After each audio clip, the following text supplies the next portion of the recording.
d'inici de Cullera Laica i que sigui molt més. Per tant, el nostre agraïment a totes les facilitats que ens has donat per a poder vindre així a Cullera i fer aquest tancament dels primers 9 anys d'inauguració de la seu, i l'agraïment és sincer i estem disposats a mantindre contactes amb tu, perquè ens han dit des d'Europa Laica i València Laica, diu, no lo dejéis de la mano porque es una persona muy válida e interesa que con vosotros de charlas y que os acompañe.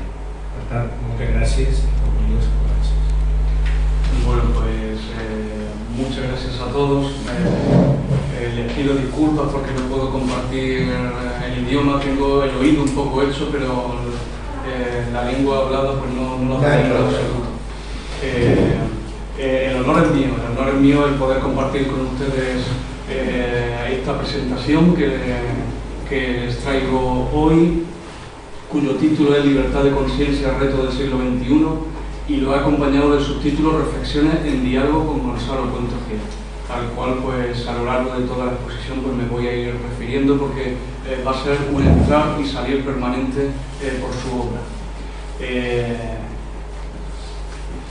Y por tanto un pequeño homenaje en este 10º aniversario de Cullera Laica, 10 años trabajando por conseguir un Estado laico, por conseguir el desarrollo, el fortalecimiento de la libertad de conciencia desde el ámbito local y desde el ámbito en todo el país. Bueno,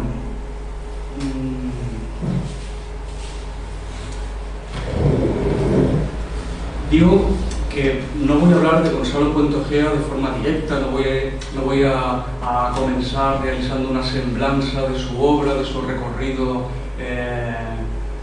intelectual absolutamente vasto, muy amplio. Son 70 años desde que comenzó a escribir y a publicar su primera obra, en 1947. En aquel momento, pues, en el contexto de un catolicismo estricto, en el contexto, pues como ha sabido de todo, de un contexto nacional católico muy rígido y a punto de entrar en el cuerpo diplomático. Bueno, no me voy a referir a todo su recorrido hasta el momento presente, ¿no? Y digo presente porque su obra permanece con nosotros y por supuesto su recuerdo. Apenas hace unos meses que nos dejó, el 10 de enero de 2017. He recogido algunas obras, como ven en la presentación, la primera de todas y sobre las demás, pues su gran obra de 1974, la formación del cristianismo como fenómeno ideológico, acompañado de otras.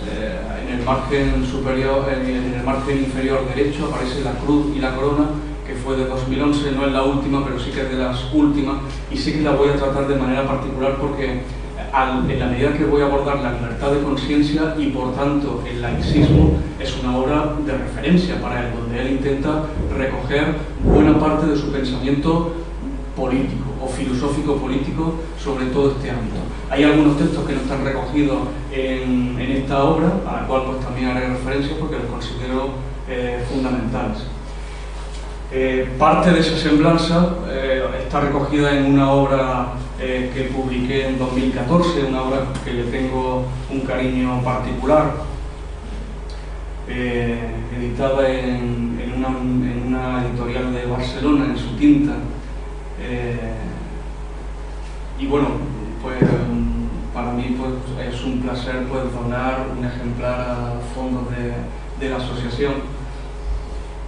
Estoy en proceso de publicar también algunas otras obras, una monografía mucho más extensa. Esta obra apenas tiene 200 páginas y es una obra que se ocupa de forma exclusiva de la libertad de conciencia de Gonzalo Puente Ojeda. Pero sí que en los próximos meses aparecerá una monografía completa de toda su obra, que estaba prácticamente por recopilar al completo. Ese es el esfuerzo que he hecho en los últimos años. Y ahora en enero también aparece una obra de homenaje que he tenido la oportunidad de editar con la editorial Aransadi, donde aparecerán pues personalidades de todo el país, pues no sé, de Federico Mayor Zaragoza, que en principio pues probablemente de manera intuitiva no vincularíamos con la trayectoria intelectual, con la trayectoria vital de Gonzalo Puente Ojea, pero sí que pues muestra un tributo sobre todo a la defensa de la libertad en un periodo público muy conocido por parte de Puente Ojea, como fue su embajada en la Santa Sede, entre otros muchos autores.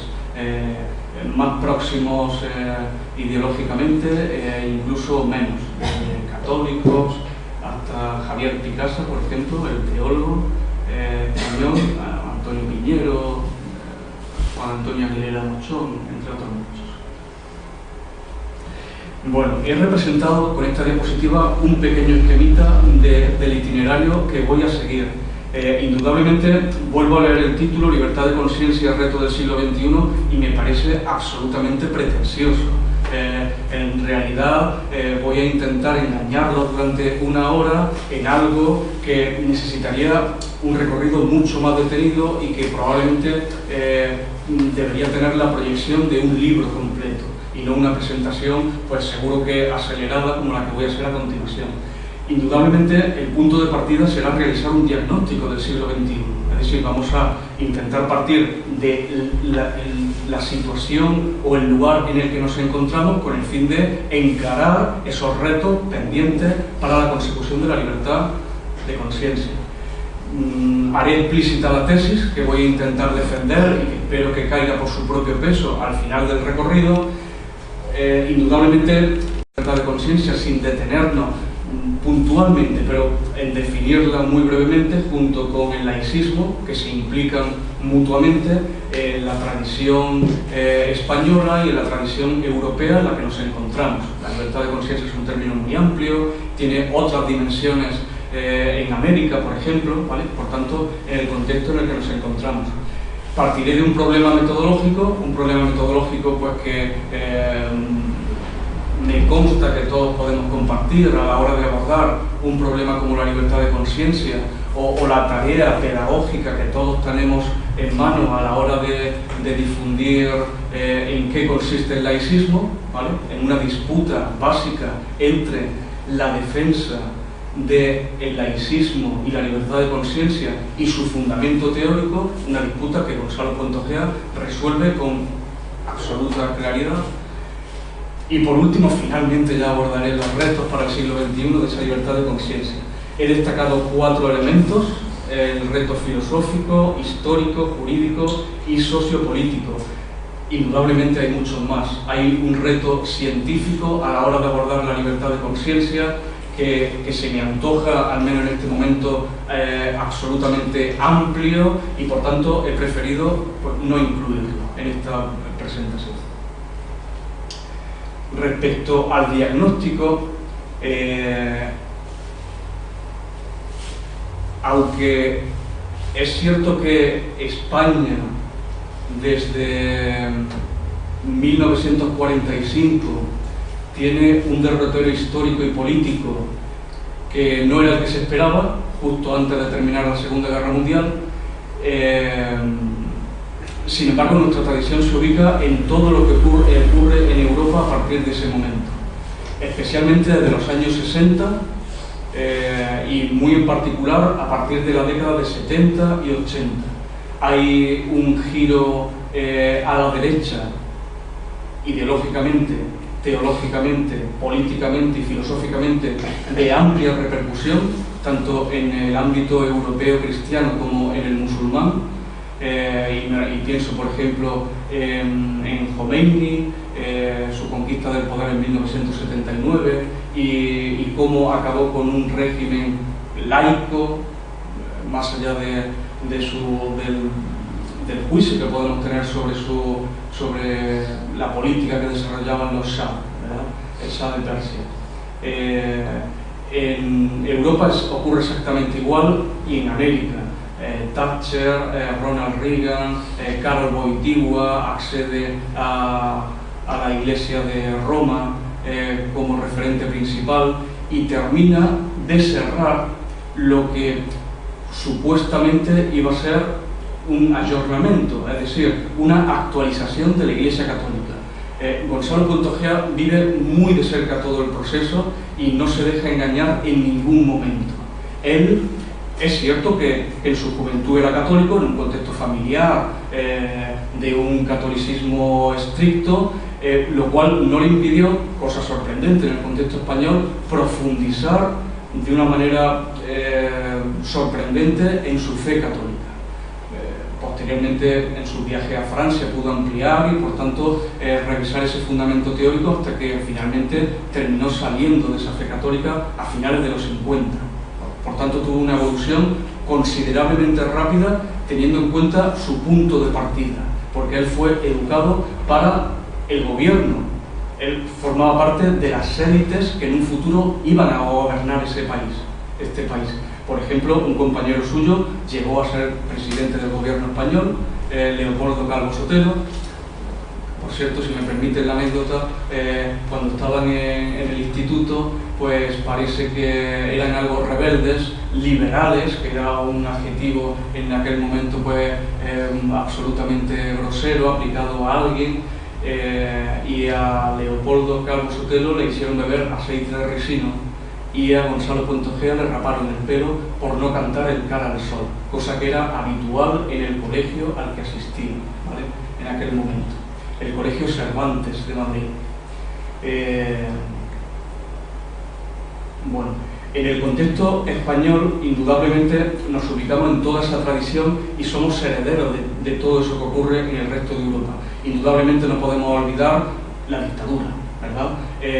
Y el inicio de la transición, que habitualmente se suele vincular con su periodo final, es decir, se suele vincular con 1977, con una ley de amnistía, con elecciones, con 1978, cuando ya absolutamente todo estaba hecho, ¿vale? Ya no había marcha atrás. La transición comienza mucho antes, probablemente comienza en 1965. Comienza en 1967 con la penúltima ley fundamental del reino, que es la ley orgánica del Estado. Comienza con la ley de libertad religiosa, la ley en materia de formación religiosa de 1967. Es el momento en el que todos los poderes de la dictadura comienzan a blanquearse y a posicionarse respecto a lo que va a ocurrir. Había alguna duda respecto al presidente del gobierno que iba a ser en unos pocos años, Carrero Blanco, pero ese problema también se resolvió, de tal manera que en todo ese periodo, en todo el periodo de transición, comienza un giro hacia el momento en el que nos encontramos. El diagnóstico que Puente Ojea realiza sobre esa situación, sobre el momento en el que venimos de la dictadura y pasamos a lo que Puente Ojea denomina la llamada transición a la democracia, y por tanto la supuesta democracia, hay muchos elementos, y él, como persona que vivió desde dentro todo el proceso, considera que esos elementos nos permiten afirmar con rotundidad que la situación política en la que nos encontramos no corresponde con una verdadera democracia. En primer lugar, por la cuestión del estatuto jurídico de la religión.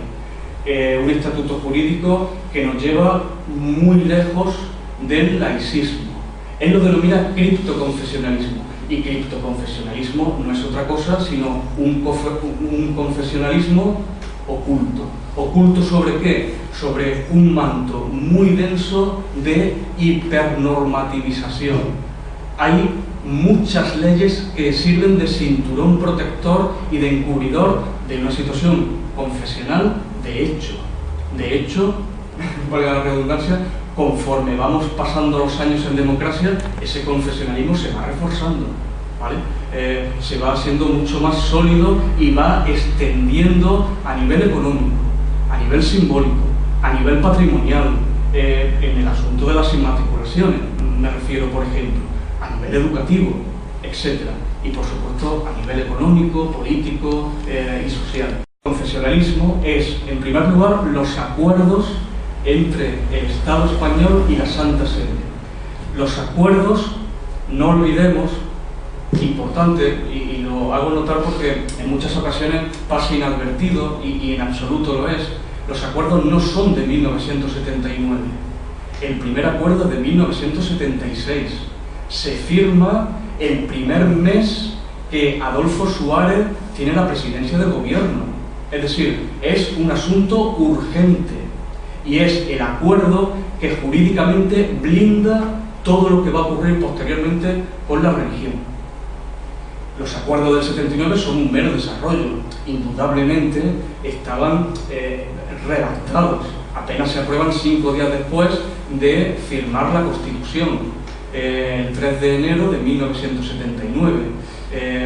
Es más, el vocabulario, y luego tendremos oportunidad de revisarlo muy rápidamente, el vocabulario ni tan siquiera es jurídico. Hay muchos elementos que suponen unos filtros que permiten una interpretación muy abierta en función de los gobernantes. Y claro, los gobernantes en nuestro modelo político están al servicio del sistema electoral y por tanto de ganar elecciones, y por tanto están al servicio de los presupuestos o del imaginario colectivo acerca de lo que somos, o de lo que pensamos, o de lo que sentimos. Y ese es un círculo permanente que no se termina de salir. Bueno, pues esos acuerdos simplemente, y lo dice el acuerdo del 76, por eso he querido remarcarlo, actualiza el concordato de 1953, que jurídicamente no ha sido derogado. Seguimos viviendo del concordato de 1953. Eso en primer lugar. Constitucionalmente, el artículo 16.3, del cual ahora no voy a decir nada porque luego me voy a detener un poquito, y el artículo 27 terminan de blindar lo que en los acuerdos ya estaba estudiado y absolutamente previsto. Bueno, pues esos artículos simplemente dan continuidad a las leyes fundamentales del reino. Fundamentalmente, o básicamente, 4 leyes de ese reino. La ley del fuero del trabajo, de 1938, el fuero de los españoles, de 1945, que supuso un lavado de cara respecto a los aliados, en la pretensión legítima de muchos a la hora de invertir el fascismo español en la expectativa o en la esperanza de que fuese mucho más allá de Italia y de Alemania. Por supuesto, la ley de la sucesión a la jefatura del Estado y la ley fundamental de la dictadura, que es el emblema del nacionalcatolicismo, que es la ley de los principios del movimiento nacional de 1958. Si leemos el articulado, cosa que no vamos a hacer en este momento de manera detenida, pero si entramos en el articulado, hay una perfecta continuidad con el artículo en particular, el 16.3 de la Constitución. No tanto con el resto del artículo 16 y no con los aspectos fundamentales del 27, pero con los del 16.3 sí. Y en ese sentido, en la medida que hay una continuidad, la normativa española actual que intenta establecer el estatuto jurídico de la religión es, o sigue siendo, aunque el término sea un poco duro, botín de guerra. Es decir, resultado de la colaboración efectiva en el alzamiento nacional y en todos los años de represión con los que la Iglesia Católica colaboró activamente. Y por último, la Ley de Libertad Religiosa de 1980. Esa ley simplemente se hace 13 años después de la de 1967. Y si comparamos ambas leyes, no hay una modificación fundamental. Es más, es una perfecta continuidad donde se establece una tolerancia religiosa, ¿vale? Cosa que no podía ser de otro modo. Indudablemente no se podía mantener la del 67 porque quedaba fuera del régimen instituido por la Constitución de 1978, pero es prácticamente igual. De tal manera que en 20 años se ha blanqueado todo el nacionalcatolicismo, desde 1967 a 1987. ¿Qué ocurre en el 87? Vuelven a la conferencia episcopal el ala más dura de la Iglesia española, con el cardenal Suquía. Y precisamente en 1987 es la destitución de Gonzalo Puente Ojea en la embajada, es la destitución de directores de revistas católicas que defendían el laicismo, por ejemplo, o defendían otro modelo de iglesia en una tolerancia y en un pluralismo ideológico muy diferente a lo que ocurrió posteriormente. de esos momentos que en blanco y negro nos resultan tan lejanos y que sin embargo con el cuerpo legal vigente son absolutamente próximos. Bueno, esos acuerdos de 1979 firmados. Respecto, en fin, sería muy detenido entrar en ello. Evidentemente, el marco jurídico español va mucho más allá del propio país. Tenemos un marco jurídico igualmente europeo, un marco jurídico europeo que nunca ha entrado a valorar de manera independiente qué ocurre con la secularización jurídica en los diferentes países miembros de la Unión Europea. Es más, apelando a un principio jurídico para consensuar las leyes y por tanto cohesionar en un asunto que se entiende sensible a todos los países miembros de la Unión Europea, sencillamente cuando llegan casos de países católicos da la razón a la Iglesia Católica, cuando llegan casos de países musulmanes, por ejemplo Turquía, le da caso a ese tipo de contextos sociales y por tanto resuelve sociológicamente lo que parte de principios jurídicos, principios filosóficos y principios que responden o deben responder a una comunidad y a una igualdad formal de todos los ciudadanos. La tesis básica que voy a defender es que la conciencia libre es el núcleo del principio del laicismo y este a su vez es el fundamento del laicismo. Podríamos incluso describirlo a manera de fórmula. Hay una identidad plena entre libertad de conciencia, laicismo y tolerancia. Tolerancia como ahora más tarde también la vamos a definir. Bueno, toda sociedad que pretenda establecer como principios jurídicos básicos de la libertad, la igualdad, la solidaridad y el pluralismo requiere el ejercicio efectivo del derecho de libertad de conciencia como clave para la consecución de una sociedad democrática efectiva, de una sociedad democrática plena. El laicismo y por tanto su núcleo fundamental, la libertad de conciencia, es un principio indisociable, indisoluble de la democracia. Y difícilmente se puede entender la democracia sin el laicismo. Es más, el término democracia, como sabemos, es un término que proviene de dos términos griegos, demos y kratos, ¿verdad? Poder y demos, pero se refiere con demos al cuerpo jurídico de los ciudadanos. En cambio, laos, que es un término griego, igualmente se refiere a todo el pueblo en su conjunto, sean ciudadanos o no, de manera indiscriminada. Todos los miembros del cuerpo social, con independencia de su estatus social, de si son esclavos, si son libertos, con independencia de ello. Y por tanto, el laicismo remite en última instancia al conjunto del cuerpo social sin discriminación de ningún tipo, en una igualdad efectiva. Respecto a los conceptos básicos, fundamentales a partir de los cuales podemos articular lo que luego vamos a intentar afrontar como los retos del siglo XXI de la libertad de conciencia, sin duda alguna se encuentran el concepto de libertad de conciencia y el del propio laicismo.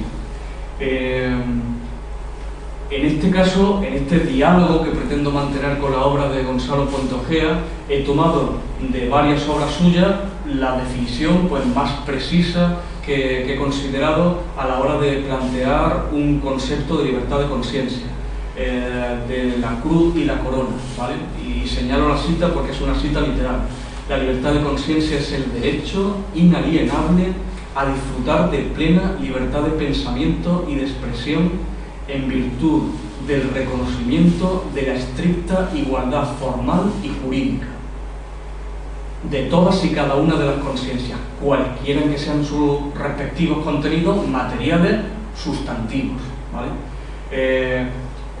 Puente Ojea, claro, escribe de una manera muy densa. El contenido que encierra esta definición tan breve, básicamente va a suponer el comentario de todo lo que voy a decir a continuación y, por tanto, de todos los retos que luego vamos a implicar. En cualquier caso, para precisar el término de libertad de conciencia, la conciencia libre significa una facultad que identifica al ser humano como autónomo y por tanto le confiere la dignidad que le pertenece en un sentido moral, de una facultad especulativa, de la autoconciencia, por tanto autorreflexiva, de la inteligencia que solo el ser humano posee en grado supremo en la escala de la evolución biológica.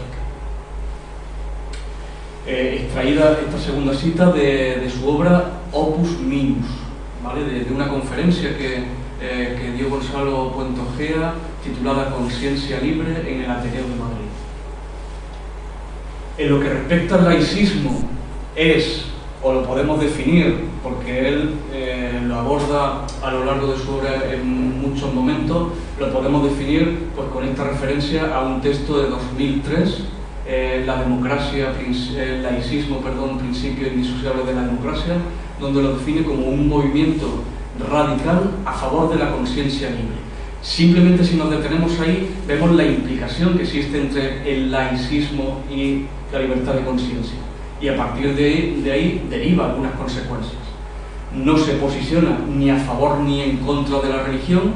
De hecho, el laicismo no habla de religión de ningún tipo, cosa que entiende que pertenece al fuero interno de las personas. Sí habla del estatuto jurídico de la religión, porque eso sí puede interferir en la conciencia libre y de ello en este país pues tenemos una larga experiencia. Tenemos una larga experiencia que la hemos hecho notar absolutamente siempre.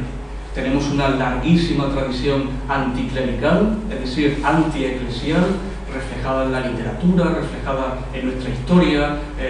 Apenas si pensamos en el libro del Buen Amor, del Arcipreste de Hita, hay largos textos claramente anticlericales. O la Celestina, probablemente de un judeo converso, Fernando de Roja, pues se refiere igualmente a esa situación muy incómoda de presión intolerable sobre las conciencias, a la que también luego, en sentido histórico, me voy a referir.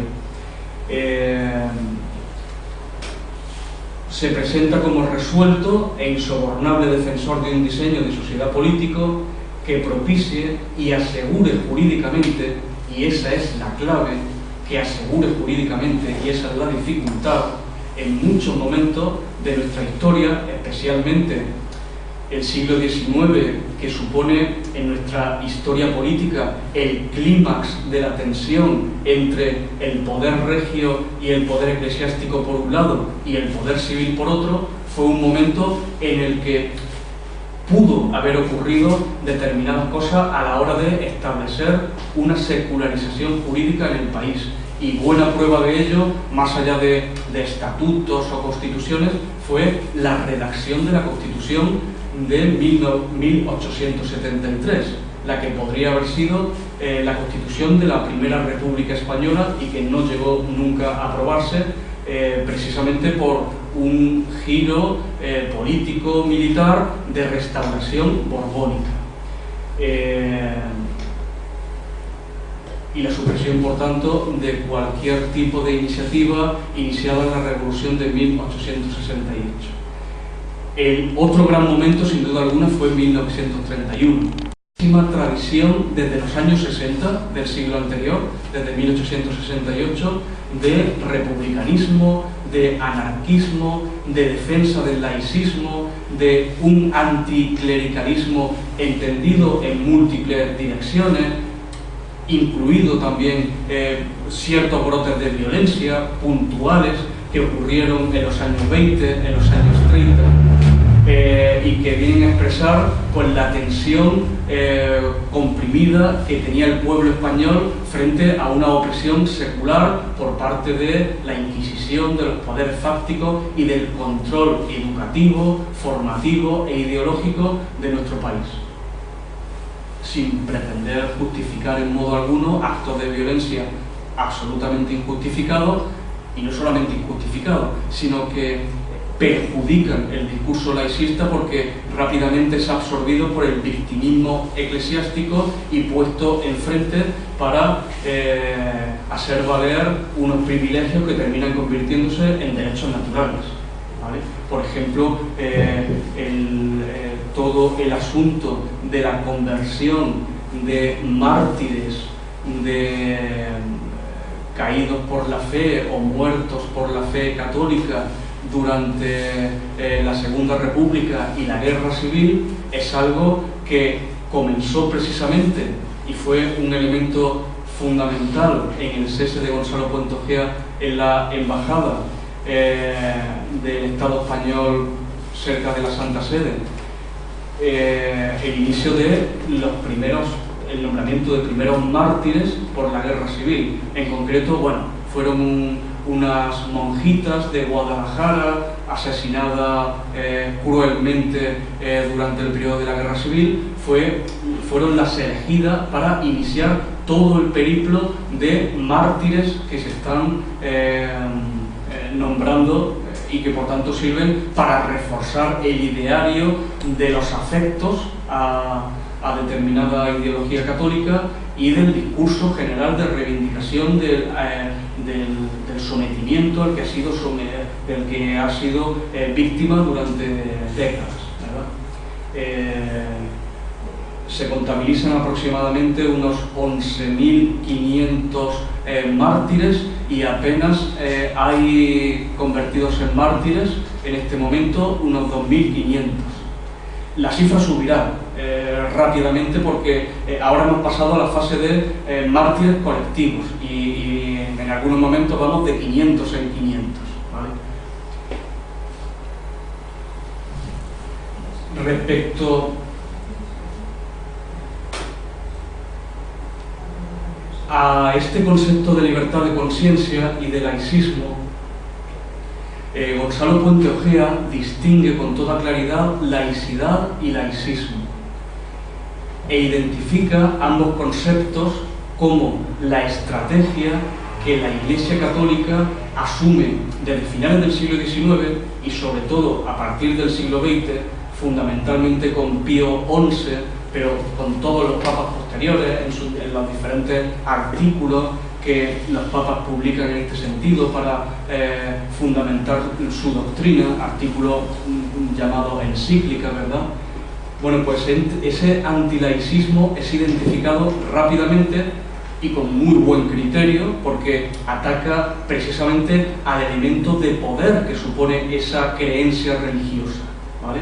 Esa creencia religiosa basada en el uso y abuso del monopolio de la verdad y por tanto en la necesidad de difundirlo a todas las personas, en todos los momentos y bajo todo poder, con una capacidad pues, de una plasticidad ideológica que la Iglesia de Roma prácticamente desde su fundación, ideológicamente a partir de Pablo de Tarso, pero sobre todo a partir del siglo IV, cuando se unifican los textos bíblicos y tiene una proyección, en principio asumido como una religión oficial en el Imperio Romano, y en el año 380 por parte del emperador Teodosio, convertida en la única religión del imperio, un elemento que le va a permitir adaptarse a cualquier circunstancia política. Esa es la dificultad del laicismo, precisamente cómo conseguir una fortaleza y una seguridad jurídica que se mantenga en el tiempo.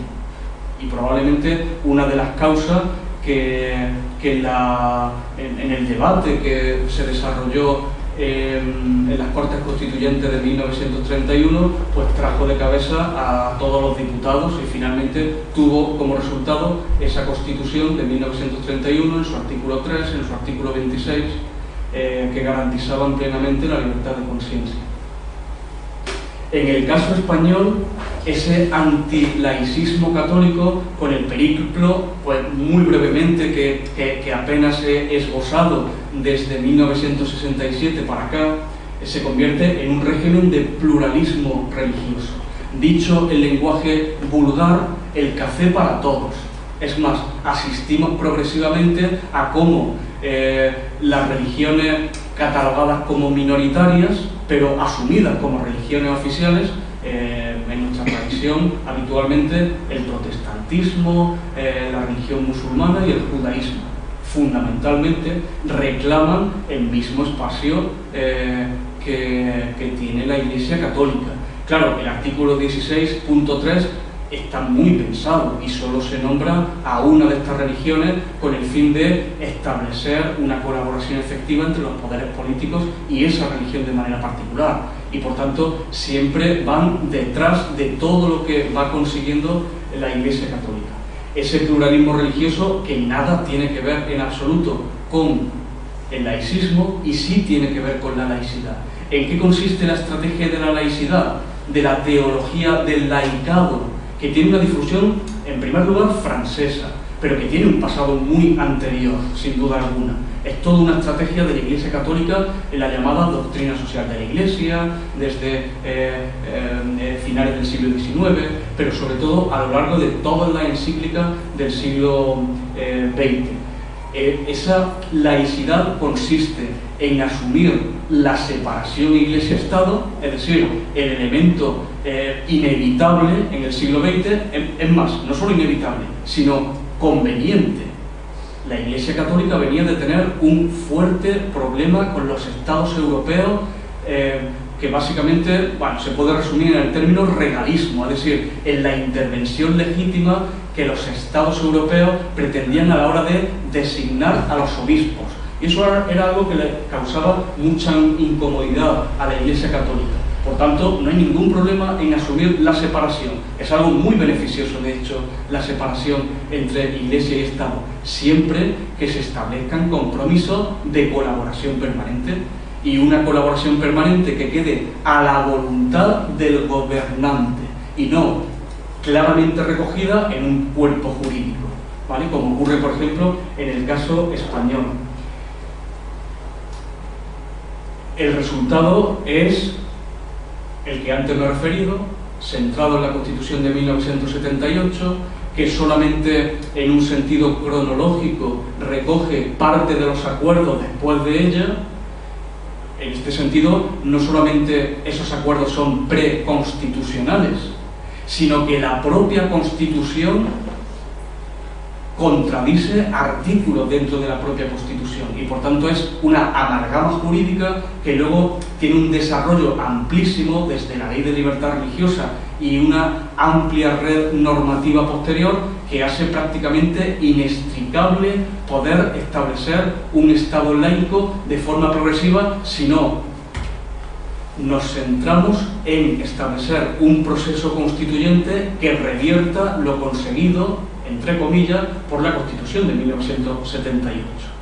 Y eso, luego me voy a referir, es uno de los grandes retos, sin duda alguna, ganar posiciones pedagógicas en un cuerpo político que, mucho más allá de derechas e izquierdas, no tiene absolutamente nada que ver. Hay partidos políticos de izquierdas o de lo que los medios de comunicación de masas llaman extrema izquierda, que colaboran fielmente con la Iglesia Católica a nivel simbólico, económico, patrimonial y con orgullo, además, sin ningún tipo de complejo. Por tanto, la posición pedagógica que se debe ganar a la hora de conseguir una libertad de conciencia en un frente colectivo para conseguir un proceso constituyente de una nueva constitución es algo que corresponde al movimiento laicista, ¿vale? Y es algo que debemos ganar día a día. Ese laicismo, Gonzalo Puente Ojea lo describe, así dicho de una manera pues, muy esquemática, en lo que él denomina el teorema del laicismo, que es la doctrina sobre la naturaleza de la conciencia. Y esto es un elemento jurídico fundamental. Considera Puente Ojea que el único ser capaz de tener conciencia es el individuo y por tanto no hay sujetos colectivos capaces de tener creencias o de tener ideologías de ningún tipo. Por tanto, la creencia religiosa no se puede constituir en sujeto de derecho público.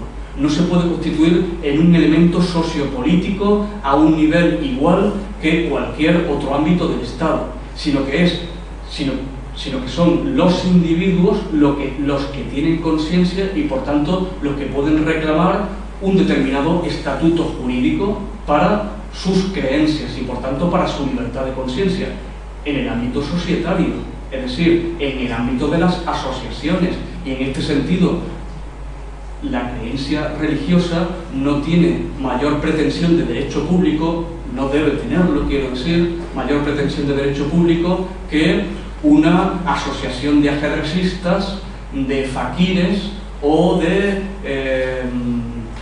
amantes del piragüismo, ¿vale? Y pongo ejemplos muy extremos que rozan un poco lo ridículo, simplemente para establecer la legitimidad de las creencias de cada uno, acerca del amor al piragüismo o de la creencia a dormir sobre clavos todas las noches.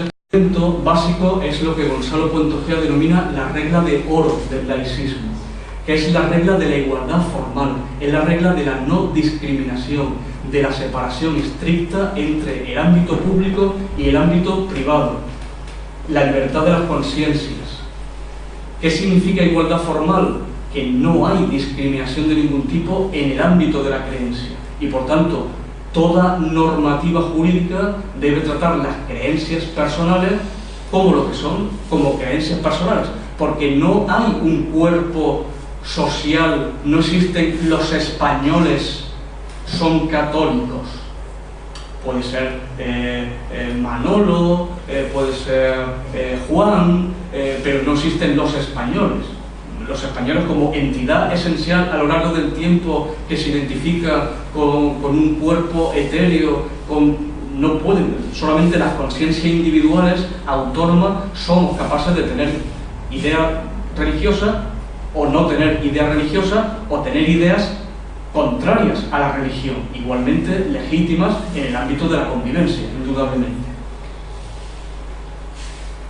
Pasando al problema al que me refería antes, hay una disyuntiva básica de dos ámbitos entre la defensa y la protección del laicismo, al cual el movimiento laicista con muy buen criterio dedica muy buena parte de sus esfuerzos, ¿vale? Entiendo que con muy buen criterio, porque el trabajo es ímprobo, prácticamente la tarea laicista, no solo en España, en cualquier país, en Uruguay, en México, en Francia, en países de gran tradición laicista, es como las huellas en una playa, pisamos en la arena, pero el agua va a venir y se va a llevar la huella y hay que volver a pisar.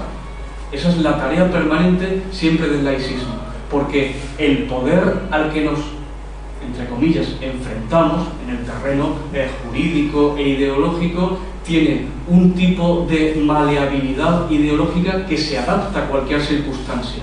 Si toca históricamente ser afecto al nazismo, somos afectos al nazismo. Si toca históricamente ser afecto a regímenes comunistas, nos adaptamos a las circunstancias. Y en eso la Iglesia de Cuba tiene una larga experiencia y mucho poder actualmente, ¿vale? Por tanto, nada tiene que ver con la circunstancia particular histórica que afecta a cada momento. El otro polo es la fundamentación teórica. Claro, si nos quedamos solo con la fundamentación teórica, nos quedamos enjaulados. Nunca, evidentemente, veremos proyectada nuestro ideario ni realizado aquellos ideales en una tradición ilustrada que podemos pretender. Por tanto, ambas cosas deben ir unidas. Y eso, en un planteamiento metodológicamente marxista como el de Gonzalo Puente Ojea, queda resuelto con toda claridad. Hay una frase suya que recuerda un poco a Kant, dice: sin su dimensión teórica fuerte, la práctica del laicismo sería ciega. Sin su dimensión teórica fuerte. Y el laicismo, sin su práctica fuerte y estricta, sería paralítico. Por tanto, ambos elementos van íntimamente unidos. en una labor pedagógica, evidentemente, de difusión, pero también de formación personal permanente a la hora de establecer los múltiples mecanismos con los que el victimismo eclesiástico se hace fuerte, se atrinchera y, por tanto, repito, consigue que los privilegios se conviertan en derechos naturales y, por tanto, nos pasen absolutamente desapercibidos, como si formaran parte del paisaje sin más. Por ejemplo, las inmatriculaciones, hago un pequeño inciso sobre ese aspecto, pues bueno, no me detengo demasiado, pero conocemos que tiene pues una circunstancia jurídica actualmente en España, que parte de una normativa de los años 40 en el franquismo, que se revisó posteriormente durante el periodo de gobierno de José María Aznar en 1998 y que iguala el poder que poseen los notarios a la hora de identificar propiedades por parte de la Iglesia Católica. Y en ese sentido se están inmatriculando, como me consta que sabemos, ¿verdad?, innumerables bienes de todo tipo. No solamente bienes eclesiásticos, en los que probablemente la mezquita de Córdoba sea un referente, ¿vale? Soy cordobés y conozco bien el asunto y es un referente. Exactamente costó 30 euros la mezquita de Córdoba, ¿vale?, en el año 2006 a la Iglesia Católica. Ya había ganado mucho terreno con anterioridad, ¿vale? En cualquier caso, nunca quitó la simbología franquista que todavía permanece en el templo católico de la mezquita de Córdoba. Bueno, pues muy recientemente, apenas en julio de 2017, el presidente de la Conferencia Episcopal decía que cuestionar las inmatriculaciones que la Iglesia legalmente, porque es cierto, es legal todo lo que están haciendo con las inmatriculaciones y cómo se están apropiando de buena parte del patrimonio nacional. Cuestionar las inmatriculaciones por parte no lo citan nunca de este modo, el movimiento laicista, ¿vale?, pero hablan del laicismo con sus adjetivos acompañados, no es un laicismo neutro, ellos defienden la laicidad, ¿vale?, es un laicismo totalitario, excluyente, agresivo, violento. Ahí pues nos encontramos probablemente muchos de nosotros. Cuestionar esas inmatriculaciones legales supone ponernos en una situación propia de la desamortización del siglo XIX. Hasta ese punto llega el victimismo, es decir, cuestionar esas inmatriculaciones es hacer ver que necesitamos una desamortización, cosa que además es cierta, ¿vale?, por otra parte. Pero indudablemente no se trata de pretender nada, sino de recuperar lo que se ha perdido de una manera completamente legal, pero ilegítima. Por tanto, el vínculo indudable entre el fundamento teórico y la práctica laicista es inevitable. Abordamos ya por fin, una vez pues establecidos los elementos conceptuales básicos, o de una manera muy breve y seguro que muy precipitada por mi parte, que nos permite entender en un diagnóstico del que hemos partido la situación en la que nos encontramos, cuáles son los retos para conseguir una libertad de conciencia efectiva y un Estado laico. Bueno, este era el esquema del que partía, ¿verdad?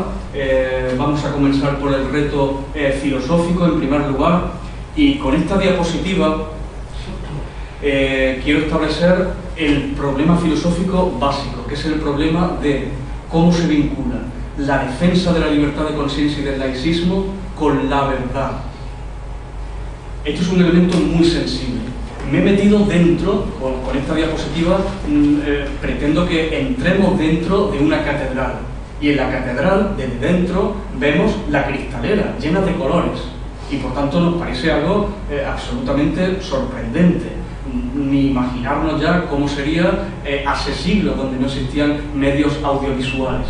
Por tanto, era un baño de color absoluto, en un edificio cerrado, en el interior. Este es el modelo de la Iglesia Católica, con la libertad de conciencia. Es decir, poseedores del monopolio de la verdad, una verdad revelada en los textos sagrados, y ellos son los intérpretes de esos textos sagrados. Lo único que le cabe a las conciencias es, a través de la búsqueda personal, encontrar la verdad. Y es la verdad que está ya instituida en la Biblia, en la doctrina de la Iglesia. Esa es la clave. Es decir, solamente la recta conciencia es la que permite encontrar la verdad. La verdad que la Iglesia, le gusta decir, no impone, sino que propone. ¿Vale? ¿Qué ocurre con este tipo de verdad?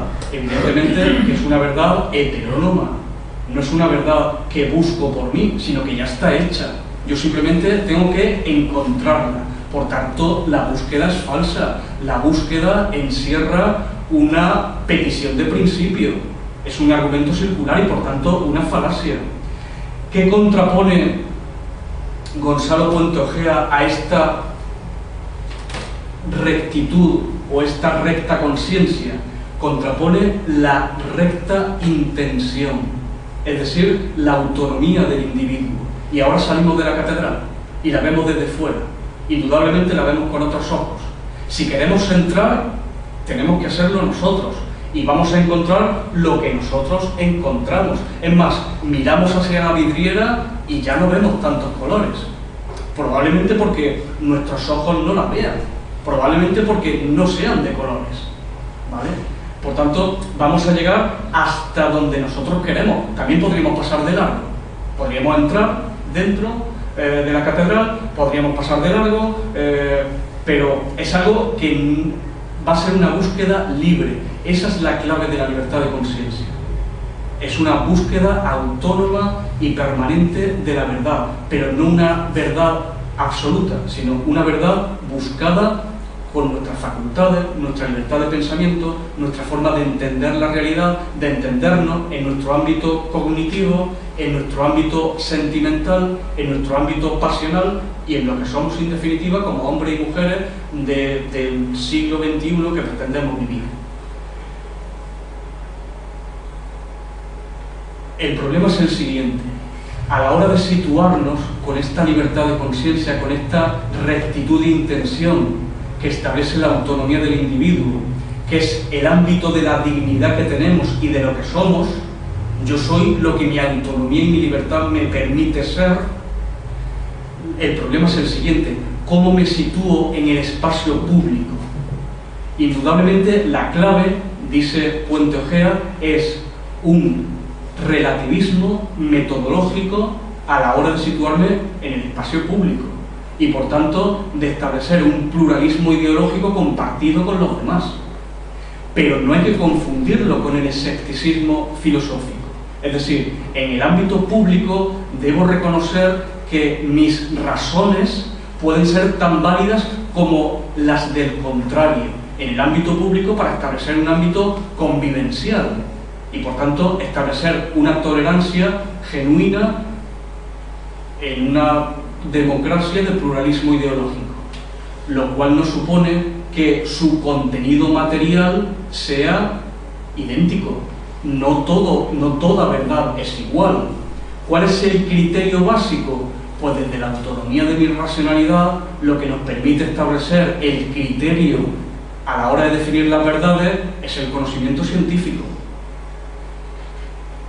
El punto en el que el conocimiento científico y la investigación científica se encuentra a día de hoy, que tampoco se identifica plenamente con la verdad absoluta. Es más, el progreso científico y la verdad vienen a ser como dos asíntotas.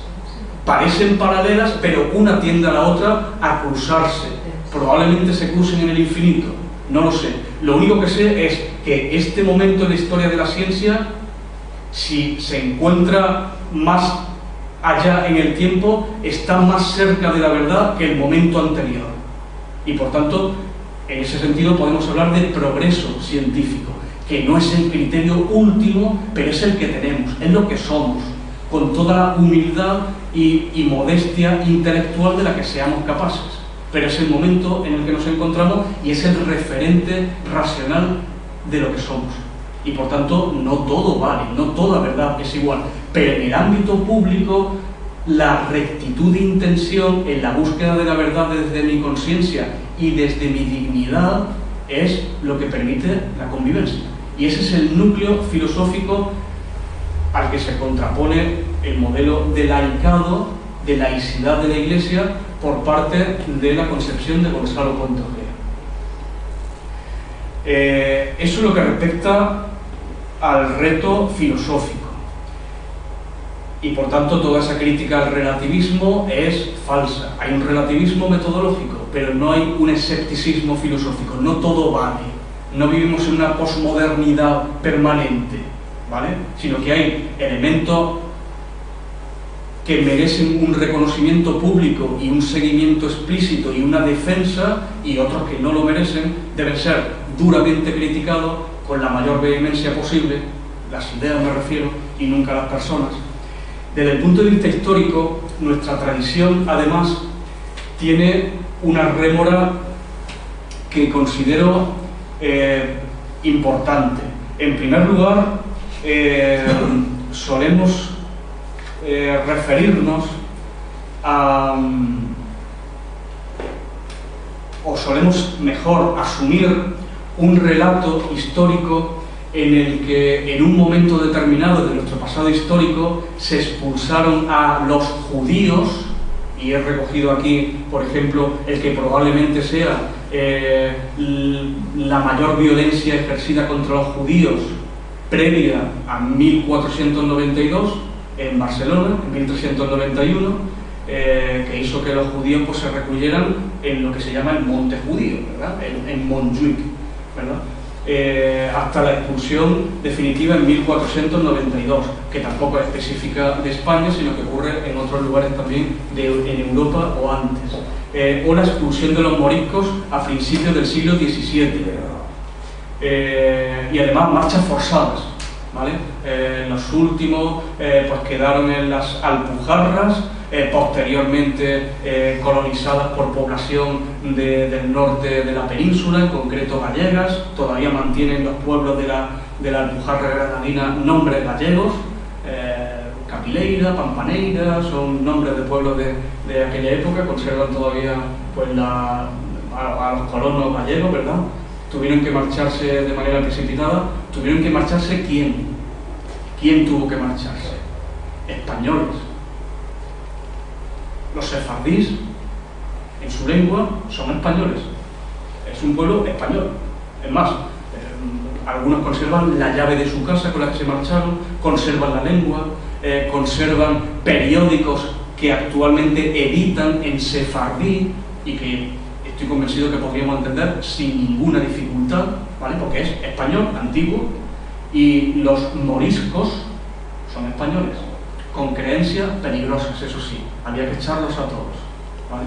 Incluso a principios del siglo XVII, cuando ha comenzado la colonización de América por parte de España y necesitábamos mucha mano de obra porque casi toda se iba a América. Bueno, pues además los echamos, que eran los que se ocupaban de las tierras, del campo, del ganado, lo cual supuso pues, un deterioro económico significativo. Otro elemento a tener en cuenta es que cuando hablamos de laicismo solemos tener como imaginario colectivo algo que en principio es completamente cierto, que es la ley francesa de separación de Iglesia y Estado de 1905. Un referente indudablemente, ¿vale? A pesar de los intentos del régimen colaboracionista de Vichy durante la ocupación alemana de Francia, a pesar de todo, esa ley se ha continuado manteniendo. Claro, se ha integrado perfectamente en la República y la derecha francesa la ha asumido como perteneciente a la República. Eso, evidentemente, lo ha hecho fuerte también. Pero el laicismo español tiene referentes propios. Quedó redactada, pero no llegó a proclamarse de la Primera República Española su Constitución, donde se habla de libertad de conciencia. En la Segunda República Española, indudablemente, todos conocemos el relato eclesiástico de cómo el tratamiento de la religión fue la causa fundamental del levantamiento militar que se produjo en julio de 1936. Es un relato muy difundido, en muy buena medida, evidentemente tiene parte de verdad, ¿vale? Pero la parte de verdad que tiene, hay un relato que lo contraviene también. Es decir, estamos ante una constitución plenamente laicista, con un desarrollo normativo, con una ley de asociaciones que cuando llegó el poder de la SEDA, de la Confederación Española de Derechas Autónomas en 1933, no eliminó. La SEDA asumió la ley de asociaciones, que probablemente sea el referente más anticlerical de la normativa del momento en sentido religioso. Y por supuesto es cierto que en el momento de la constitución de la Segunda República hubo mucha polémica, ¿vale? Manuel Azaña intentó mediar y el resultado fue la redacción que finalmente quedó recogida y aprobada en la Constitución. Había el republicanismo, la tradición anarquista quería forzar mucho más una ley estrictamente anticlerical. Y cuando digo anticlerical, nada tiene que ver con la violencia. Ese es otro asunto. Me refiero a la separación, a cómo el poder eclesiástico ilegítimamente pretende usurpar, controlar la formación, el pensamiento, las conciencias, los dineros y las mentes y las almas de las personas. Sencillamente eso es el anticlericalismo. He recogido también el fusilamiento del Sagrado Corazón de Jesús de Getafe como símbolo de uno de los acontecimientos que se produjeron. En Barcelona también se produjeron asesinatos de clérigos, por cierto, en Bilbao también, y por cierto, de clérigos que no eran afectos al régimen y no están en la lista de mártires previstos para los próximos 50 años tampoco, ¿vale? Para que veamos un poco la contradicción a la hora de proclamar mártires. Es decir, probablemente no fueron asesinados por su fe, sino por afectos al régimen, ¿vale? En un momento de guerra civil, de una crueldad extrema, donde había muchas poblaciones, fundamentalmente la de Madrid, ¿vale? Pero muchas otras que conocían muy bien lo ocurrido en la Plaza de Toros de Badajoz, donde se lidiaron a personas condenadas por ideario político de diverso tipo, ¿vale? O personas en las que recaían varias sentencias de pena de muerte. No le bastaba una, ¿vale? Sino varias sentencias. O todo lo ocurrido en Andalucía, el bombardeo de la población civil en Málaga, las violaciones sistemáticas en Sevilla, en Córdoba, etc. Una situación dramática. En ese contexto se entiende que estos milicianos apunten con su fusil simbólicamente a un trozo de piedra para fusilar al símbolo que les oprime, los persigue. Es más, una vez acabada la guerra civil, ahí empieza la victoria. Nunca llegó la paz. Y fue el momento en el que la Iglesia Católica colabora de forma directa en señalar, en dar cartas de buena conducta. ¿Para qué? Para conseguir trabajo, para poder ser algo, ¿vale? Bueno, he recogido también la imagen, aparte de la señora con el gorro frigio, ¿verdad? Y un ejemplar de la Constitución de la República Española, la segunda. Hubo una primera y no hay que descartar la tercera. La fotografía de José Ortega y Gasset, que defendió en todo momento el laicismo, desde su etapa de socialista, de joven, hasta las Cortes Constituyentes. Probablemente no coincidía con la redacción final de la Constitución, sin duda alguna, pero siempre hablaba de laicismo, de libertad de conciencia, tenía absolutamente claro. Y nada que ver, por tanto, con eso que denomino la legión extranjera de intelectuales que defienden la laicidad, desde filósofos de mucho prestigio como Jürgen Habermas, algunos que coquetean con ellas en determinados momentos, en otros no, como Fernando Savater, etc. Ortega y Gasset tenía ese concepto y lo nombraba de este modo de laicismo, nunca laicidad. ¿Qué ocurre en el terreno jurídico?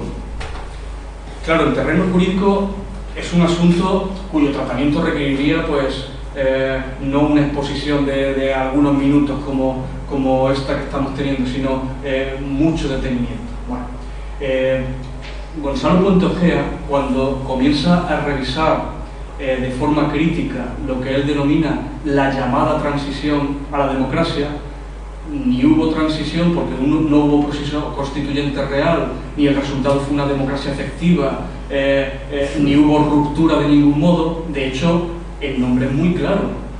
Además, lo repiten permanentemente y son muy honestos. Hablan de consenso. No hubo ruptura, hubo consenso. ¿Consenso entre quién? Entre los que venían, los que se quedaron y los que se morían de ganas por llegar. Es más, probablemente el miedo de los primeros fue mucho menor que las ganas de poder de los segundos. Y eso tuvo como resultado, pues, los pactos de la Moncloa, por ejemplo, o la Constitución de 1978, o el gobierno de Adolfo Suárez, o el asumir la monarquía y un largo etcétera. Bueno, cuando Gonzalo Puente Ojea analiza el cuerpo constitucional en el ámbito de la religión, el ámbito de la religión en modo alguno agota la libertad de conciencia, en modo alguno. El ámbito formativo, científico, tecnológico, forma parte también de la libertad de conciencia. La religión no es una obsesión, es un elemento básico de la tradición de la humanidad, porque hay múltiples religiones que hacen referencia a elementos sentimentales y pasionales que permiten una formación determinada y una concepción moral, cosmológica, ontológica de la realidad, con todo el uso del poder que se puede hacer de ello. No es necesario un conflicto entre religión y política. De hecho, nunca existió conflicto entre religión y política hasta que aparecieron las religiones abrámicas, las religiones del libro, las religiones que establecen el monopolio de la verdad y por tanto pretenden imponer a los demás la verdad. De hecho, el propio libro, en su denominación cristiana, tiene un título muy explícito y estremecedor. El libro se llama Biblia, que en griego significa el libro de los libros. Si yo tengo el libro de los libros, los demás me sobran. Y por tanto, no sé, voy a empezar por quemarlos a los libros y probablemente terminaré quemando a personas, como ocurrió siglos más adelante.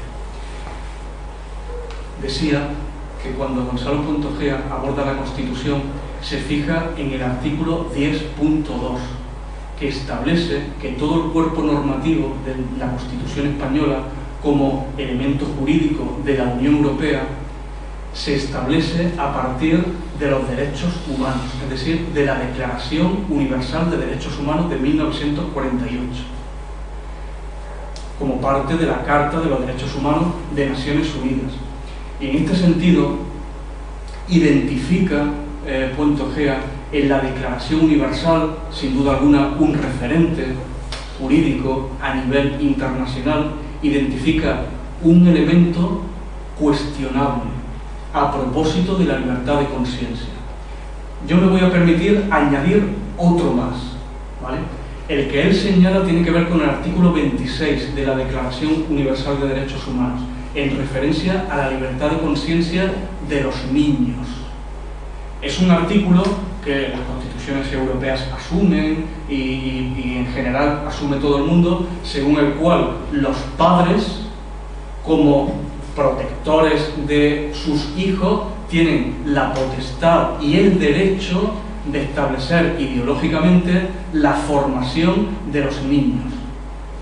Eso considera Puente Ojea es algo ilegítimo. Y en ese sentido, como ley ferenda, es decir, como una ley pretendida, él hace una nueva redacción del artículo 26 y establece que la educación debe ser igual para todos.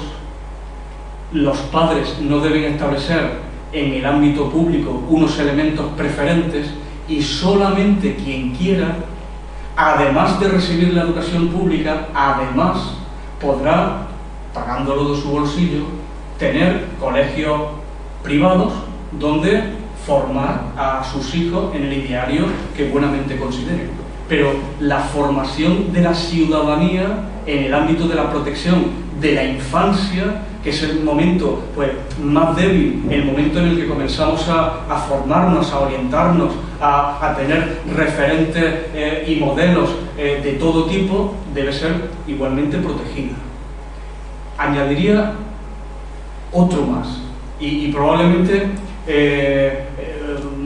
algo que supondría una de las claves para revertir la defensa de los privilegios de la Iglesia, y tiene que ver con la libertad religiosa.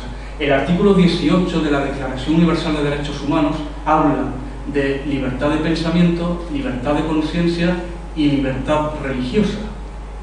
Curiosamente, cuando revisamos los 2 años de análisis de esos 30 artículos, que fue el resultado final, nos damos cuenta que la libertad religiosa aparece un mes antes de ser aprobada, es decir, en torno al 10 de noviembre de 1948, porque se aprueba el 10 de diciembre de 1948.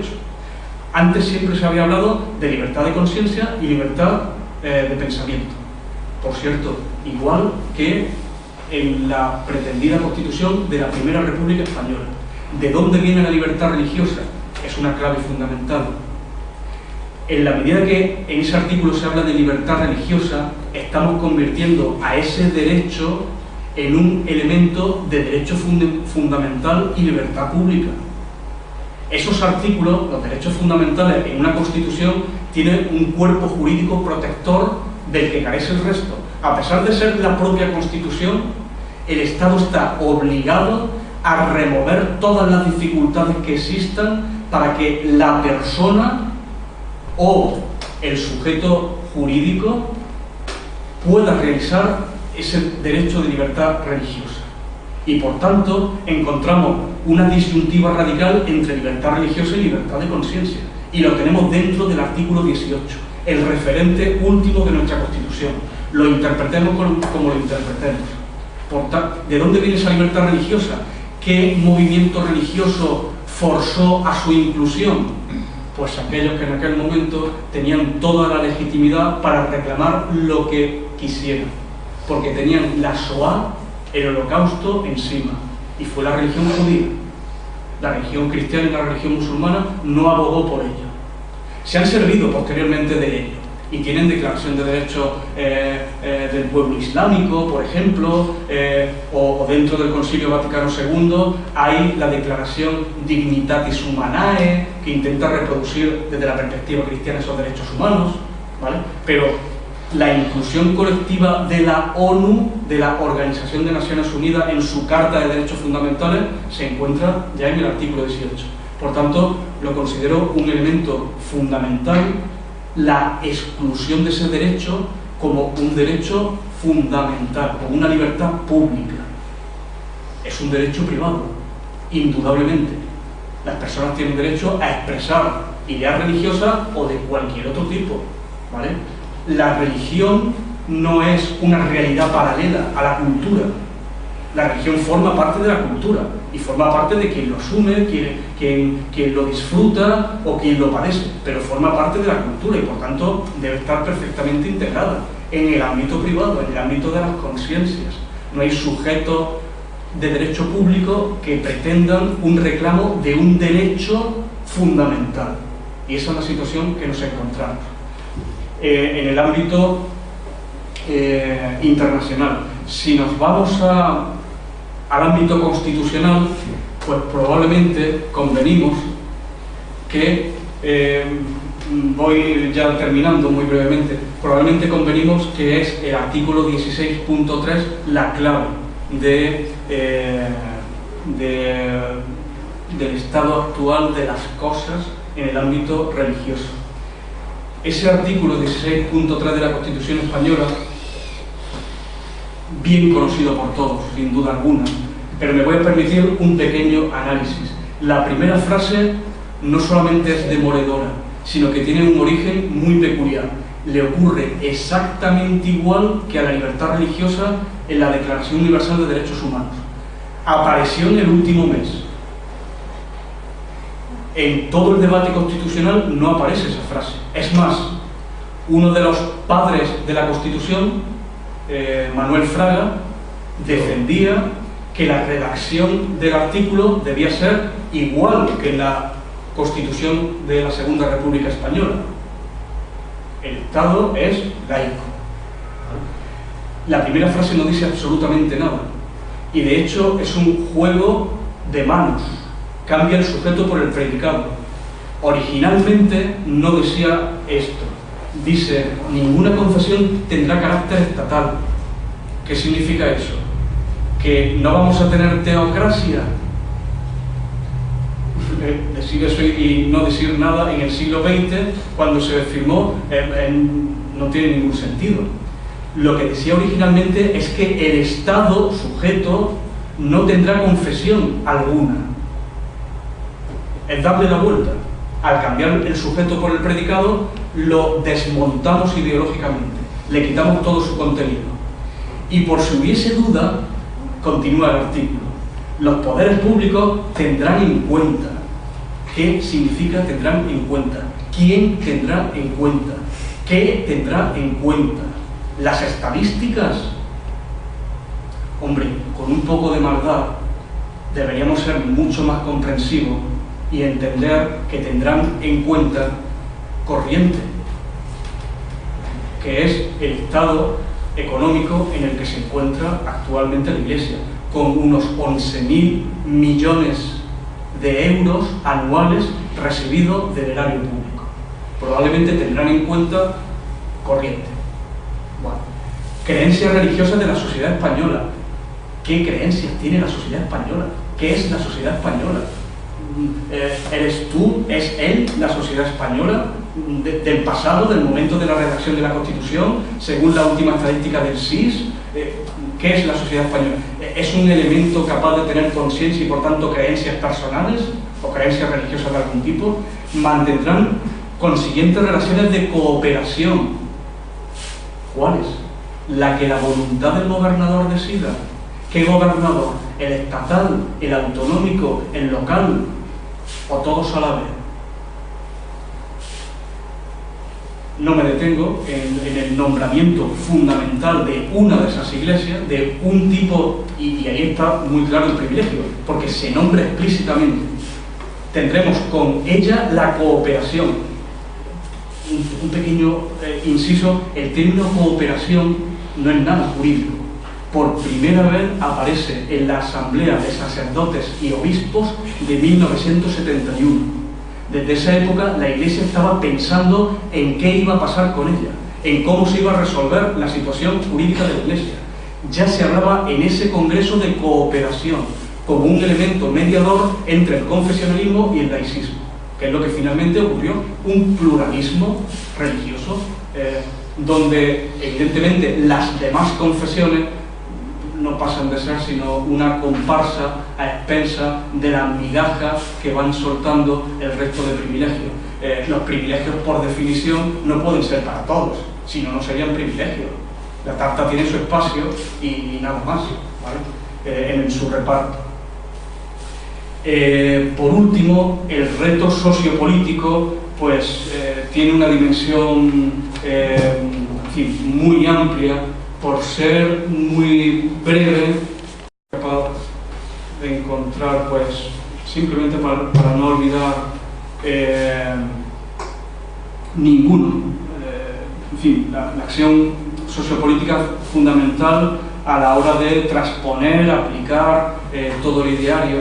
Y en este sentido, diversas asociaciones, Cullera Laica, desde hace 10 años, luchando por el Estado laico y la libertad de conciencia, algunos años antes Europa Laica como el referente estatal del laicismo, junto con otras asociaciones, aunque probablemente con un ideario no coincidente, tienen una amplia actividad que va desde la devolución de bienes inmatriculados, la escuela pública y laica, la universidad pública y laica, que la Iglesia pague el IBI, la red de municipios por un Estado laico, no al estatuto privilegiado del Vaticano en la ONU, no a los símbolos religiosos en la administración, contra la financiación de la Iglesia por parte de los Estados, la derogación de los acuerdos ante la Santa Sede, los ritos de pasos civiles en los ayuntamientos, que me consta que en Cullera Laica pues recientemente lo habéis conseguido por parte del ayuntamiento, o el derecho a la cancelación de datos religiosos y apostasía, entre las múltiples campañas permanentes que mantiene Europa Laica. Hubo una iniciativa de manera particular que fue el proyecto de Ley de Libertad de Conciencia. De manera muy resumida, porque me consta que he pasado un poquito del tiempo y estaría encantado pues, que tuviésemos un pequeño espacio también para compartir y para conversar. Termino ya, pido disculpas en cualquier caso. El proyecto de Ley de Libertad de Conciencia, cuyo sentido no es completar lo que jurídicamente todavía no está desarrollado. La Constitución española habla de libertad ideológica, que por cierto es un engendro jurídico, ¿vale? No es ni libertad de pensamiento ni de conciencia, que contienen las constituciones habitualmente, libertad ideológica y libertad religiosa.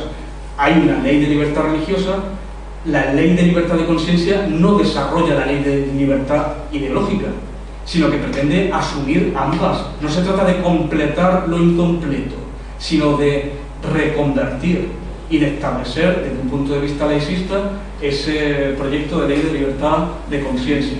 Hace muy poquito, hace unos meses, Esquerra Republicana llevó también al Parlamento una iniciativa similar, pero en nada coincidente, porque sí que lo establecía en sus elementos explicativos como completar la Constitución en su ámbito de libertad ideológica. Y con eso, pues muchas gracias. Disculpen por favor todo lo que me he extendido y nada más por mi parte. Muchas gracias.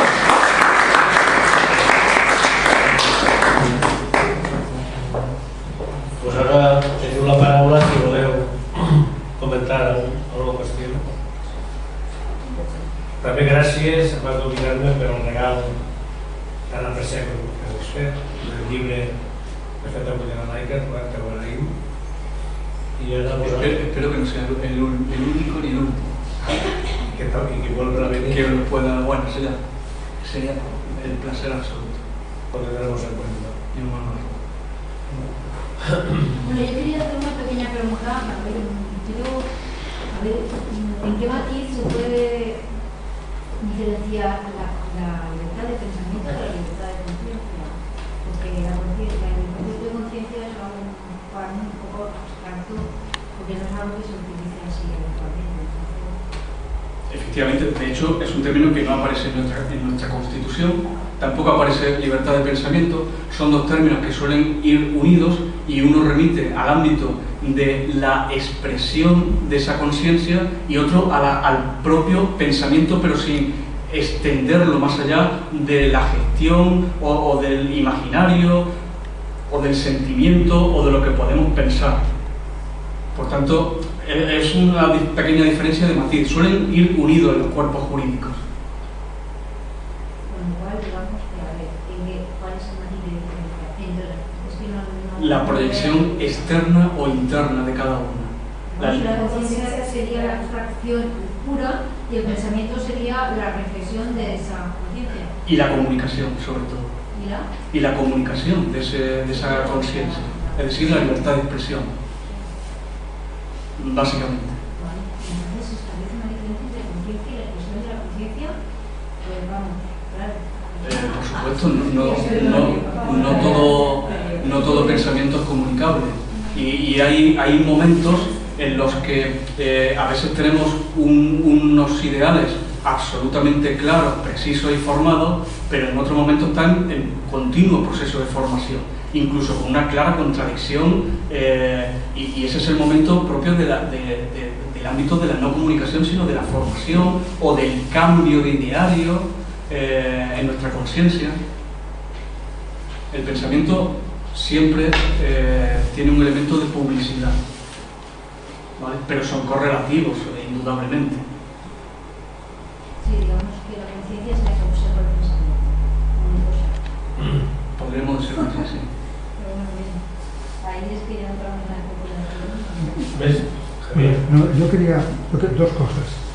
Cuando hablamos de conciencia, estamos hablando fundamentalmente de aspectos morales. Cuando hablamos de conciencia, estamos hablando fundamentalmente de criterios ligados al conocimiento. Eso no quiere decir que los criterios de conciencia, los criterios morales, no se apoyen en conocimientos y no se apoyen en la razón y también, como es lógico, en la emoción. Mi pregunta, esa es como el tema este, ¿no? Pero mi pregunta es, puesto que esto era una comunicación sobre el siglo XXI, lógicamente el problema de la laicidad aplicado en el siglo XXI tiene dos aspectos que a mí me gustaría saber qué opinas. El primero es, ¿realmente en la sociedad actual existe libertad de conciencia? ¿Y qué es la libertad de la conciencia? ¿Y cómo se comprueba que hay libertad de conciencia? Esa sería una primera cosa. Segundo, ¿en la sociedad actual hay autonomía o heteronomía? Porque claro, es difícil pensar que la sociedad actual es una sociedad autónoma, puesto que la sociedad actual en toda su actividad o en muchas actividades está influida por criterios de los demás, por lo tanto es bastante heterónoma, ¿no? Quería saber un poco, en el mundo actual de la sociología del siglo XXI, que es una sociología que Bauman ha estudiado muy bien con el tema de la sociedad líquida y todo esto, ¿tú crees que esto, cómo están implantados estos dos criterios? ¿Cómo ves tú la implantación de estos dos criterios en la sociedad actual? Bueno, el mero hecho de poder hablar de libertad de conciencia en una época y en una etapa de estos últimos meses en donde las banderas predominan ya es algo extraño. Eso en primer lugar. Y por tanto la libertad de conciencia en modo alguno tiene una tarea fácil. Es más, probablemente nos encontremos en un momento que corresponde a épocas muy pasadas, con un modelo económico, con un modelo que utiliza los medios de comunicación para el control de las conciencias, de cómo se procura el adoctrinamiento, el control de los sistemas educativos, fundamentalmente a partir de los años 80, con intereses privados fortísimos a la hora de colonizar el ámbito público, no solamente a nivel económico, sino a nivel comercial, a nivel formativo. Recuerdo, por ejemplo, el motivo fundamental que a un cocinero de prestigio como Ferrat Adrià le condujo a cerrar un negocio que funcionaba de maravilla, con 2 años para poder comer en su restaurante. Cerró el bulli y actualmente se encuentra trabajando con Telefónica dentro de una red escolar que pertenece a una fundación americana, difundiendo conocimiento, creatividad, imaginación y por tanto comercializando una serie de tecnología, ordenadores, medios, en definitiva. La libertad de conciencia en modo alguno tiene una situación cómoda o factible de poderse realizar de una manera inmediata. Y por tanto vivimos en una sociedad completamente heterónoma. Y se podría analizar pues, desde los modelos curriculares que tienen pues, los alumnos actualmente, desde los pequeñitos hasta los universitarios, etc. En ese sentido, nos ubicamos en una tradición ilustrada. Nos encontramos en 1789. Pues no lo sé, probablemente sería excesivo decir eso. Evidentemente algo hemos avanzado, pero que existen múltiples estímulos para el aborregamiento de la sociedad y el encanallamiento de la ciudadanía, sin duda alguna, y somos conscientes de ello apenas que veamos la repercusión que tiene la corrupción política o la corrupción económica, etc. Precisamente por eso la defensa de la libertad de conciencia es particularmente importante para la defensa de la democracia. Decía Marx en la introducción a la filosofía del derecho de Hegel que el asunto de la religión no es un asunto secundario en modo alguno, y él pasó buena parte de su vida no ocupándose de religión, pero es un elemento fundamental porque establece unos mecanismos psicológicos por el cual a través del sentimiento se puede tirar muy bien del hilo del creyente, y eso el poder lo sabe muy bien, Y los poderes eclesiásticos, que no se llaman poderes por casualidad, también lo saben muy bien. Y han hecho un patrimonio considerable desde la idea que partieron del Jesús de la historia hasta el Cristo de la fe y toda la iglesia que se montó posteriormente. En ese sentido, la libertad de conciencia sigue siendo un elemento fundamental. Vivimos en una sociedad donde precisamente no solo no se protege, sino que se pervierte permanentemente en su aspecto formativo, en el desarrollo, en la convivencia ciudadana, en el control de los medios de comunicación. No sé si con esto respondo a su... Perfectamente, sí, coincido, claro. Perdón, y muy bien el matiz entre la conciencia con S y conciencia. No me he referido a ella, Gonzalo Contagiar la hace perfectamente, y es un ámbito efectivamente, en parte me he referido cuando he hablado de la dignidad moral de la conciencia, que no acaba en un relativismo absoluto, no todo vale, sino que el referente es el ámbito del conocimiento científico, ¿vale? Con toda la modestia con que debemos asumir la ciencia, al fin y al cabo.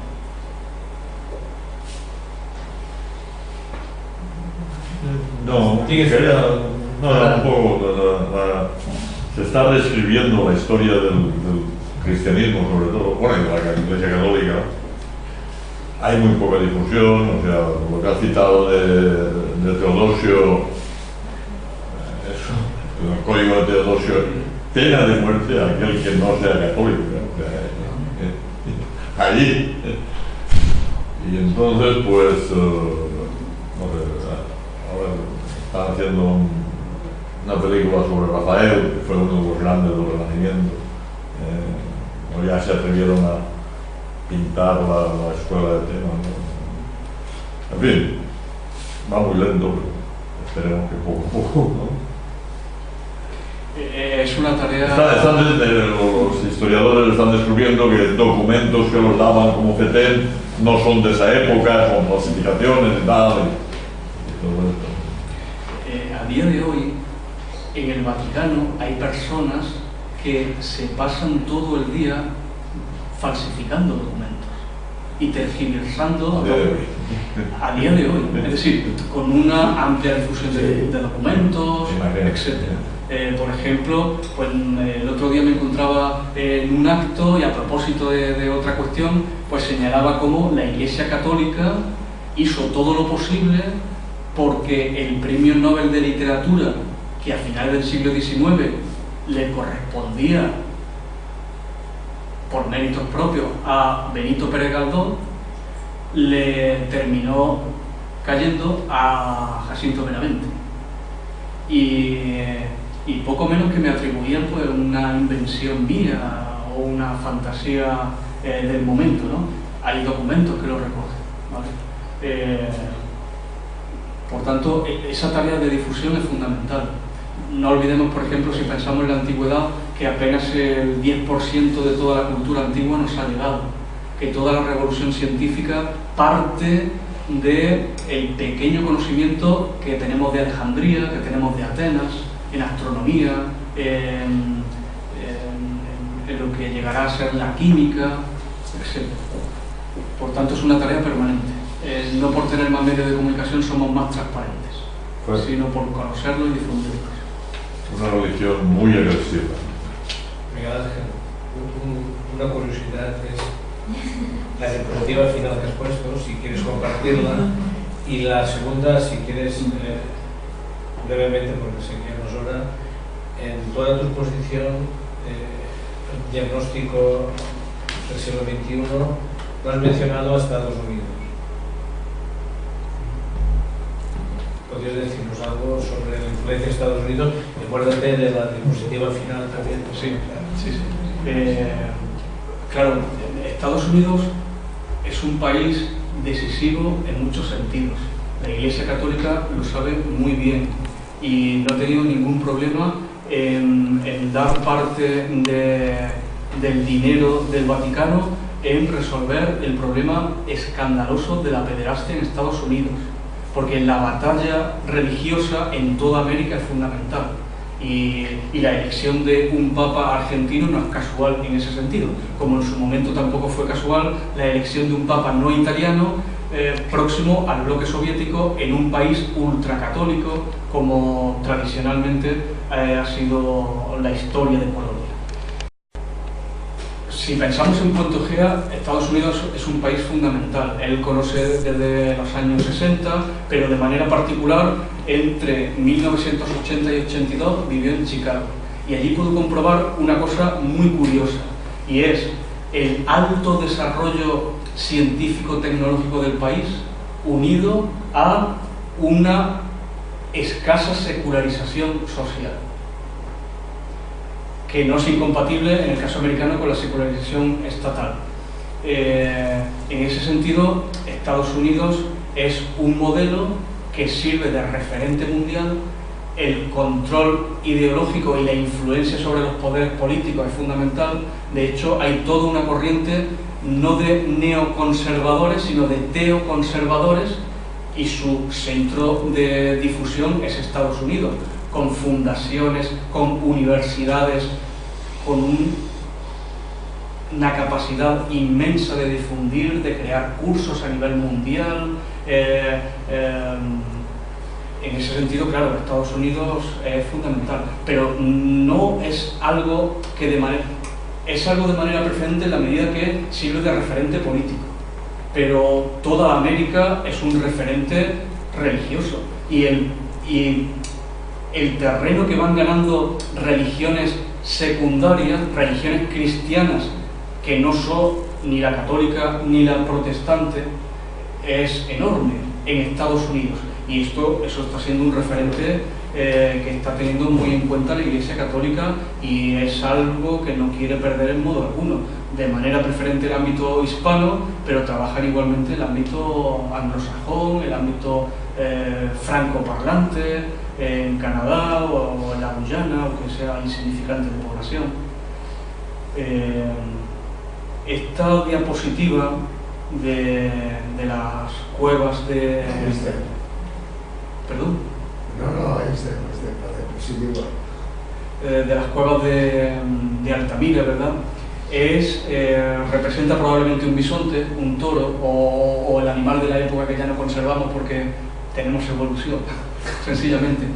Es un animal que aparentemente está en una posición fetal, pero tiene movimiento. Intentaba representar simplemente el estado actual del laicismo, de una potencia y de una importancia fundamental para el desarrollo de las democracias. La tarea del laicismo no es una cuestión de la religión, es una cuestión de la democracia. Pues es un toro con toda la fuerza de ese animal en movimiento permanente, aunque parezca que está quieto, aunque sea una representación de la piedra en relieve con colores, ¿vale? Esa es la idea. Bé, pues, si no tornaré a reincidir i no és redundant, les gràcies per la teva vinguda i les condicions també que l'has acceptat molt altruista, i a vosaltres per haver vingut. No m'ho dit.